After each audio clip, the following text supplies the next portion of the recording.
Oke, baik, terima kasih seluruh masyarakat Indonesia yang saya cintai dan banggakan, rekan-rekan pers semua. Mohon maaf agak terlambat karena bis yang kami pesan itu sempat 3 kali di-cancel. Apakah ada opsus atau tidak? Yang jelas kami sempat mencoba mengganti 3 bis, tapi akhirnya tetap datang sehingga kami terlambat. Terima kasih atas kesabarannya. Pada kesempatan ini saya datang ke Komisi Pemberantasan Korupsi. Inilah sikap kooperatif yang kami tunjukkan sebagai warga negara Republik Indonesia yang syah, yang menjunjung tinggi hukum, dan datang meskipun sejak awal kami memahami bahwa begitu banyak agenda-agenda politik terkait dengan kasus saya. Ini bisa dari keterangan saksi yang mencoba diintimidasi. Bahkan saudari Tio pun itu tidak bisa berobat ke luar negeri melanjutkan pengobatan atas derita kanker yang dideritanya hanya karena tidak mau menyebutkan nama saya.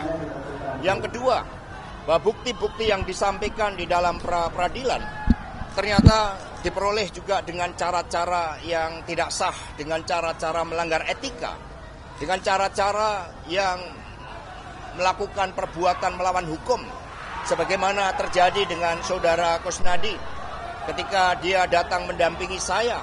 Maka penyidik KPK, saudara Rosa Purba Bekti, kemudian menyamar, membohongi, mengintimidasi, merampas barang milik DPP PDI Perjuangan, dan kemudian menginterogasi tanpa adanya surat perintah panggilan. Sehingga ini merupakan suatu pelanggaran yang sangat serius terhadap hukum. Yang ketiga, terjadinya pelanggaran terhadap hak asasi manusia. Dan kemudian yang keempat, bagaimana proses pra-peradilan yang terbuka bagi masyarakat umum, ternyata bukti-bukti yang disampaikan atas suatu perkara yang sebenarnya sudah inkrah dan tidak bisa diproses kembali.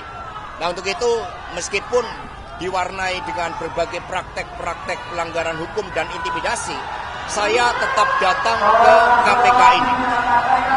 Perlu rekan-rekan pers ketahui, selama 6 bulan terakhir, banyak jurnalis asing dan juga duta besar yang bertemu dengan saya.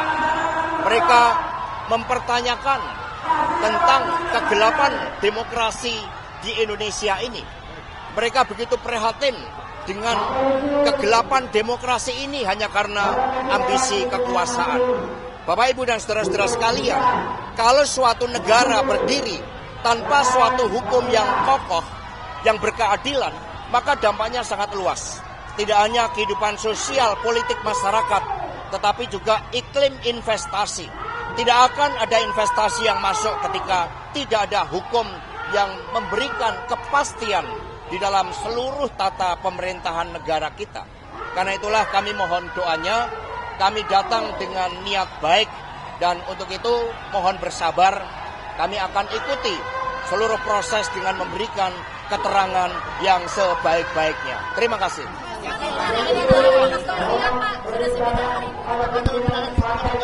Ya, udah siap lahir batin. Ada pesan dari Bu Mega?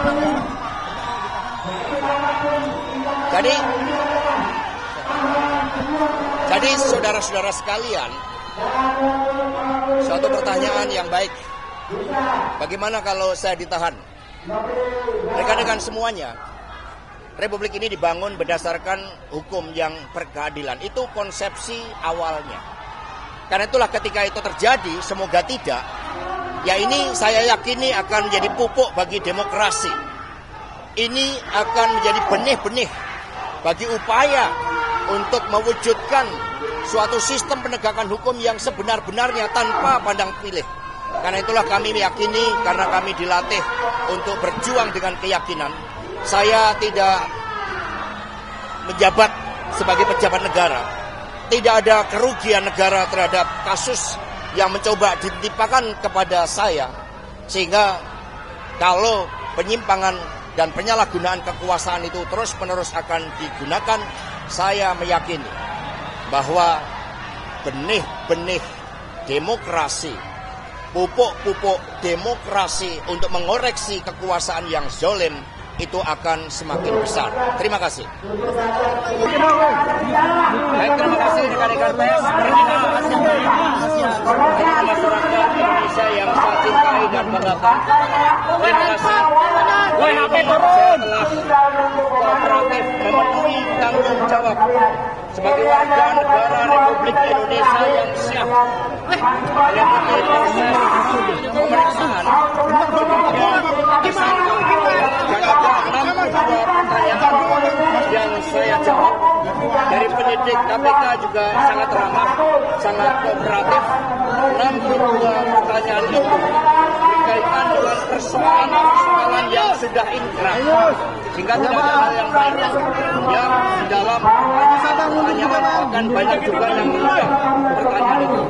Karena itulah sejak awal saya katakan bahwa sebagai sekjen PDI Perjuangan, saya dengan kepala tegak siap menerima konsekuensi apapun bagi Indonesia Raya kita. Karena Indonesia dibangun dengan pengorbanan jiwa dan raga.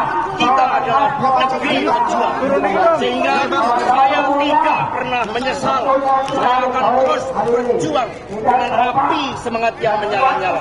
Semoga ini menjadi momentum bagi Komisi Pemberantasan Korupsi untuk menegakkan hukum tanpa kecuali, termasuk memeriksa keluarga Pak Jokowi. Terima kasih. Merdeka.